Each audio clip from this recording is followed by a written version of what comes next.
In this video, we'll show you how to change the transfer case fluid on your Ford F-150. You can find the right transfer case fluid on CarParts.com via the link in the description. For safety reasons, we strongly suggest watching our video on how to jack your Ford F-150 safely. Lift the front and rear of your vehicle, allowing your Ford F-150 to be level so that you can remove all the fluid.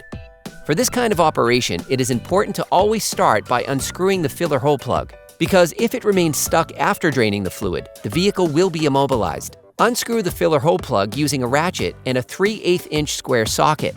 Start the process with the ratchet and finish it off by hand. Do the same with the drain plug. Be careful on the last few turns, the fluid can squirt suddenly. You will have to anticipate this, making sure you have a fluid collector on hand. Let the fluid run out for about 10 minutes.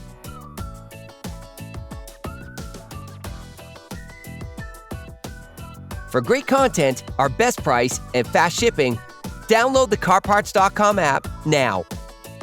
Clean the drain plug well. The drain plug is normally covered with white threadlocker. Screw it back in with a ratchet until it makes contact. Finish tightening using a torque wrench. You can find the transfer case fluid used in the video on the CarParts.com website via the link in the description.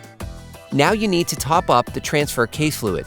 Then, using an oil syringe or a bottle with a filling spout, fill until the fluid overflows from the hole, indicating that you have added enough fluid.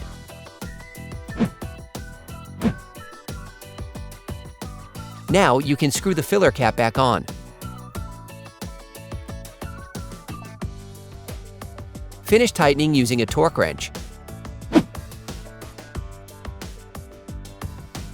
Clean up the fluid that overflowed. Put your truck back on the ground. Operation complete. Quality parts, priced right, CarParts.com.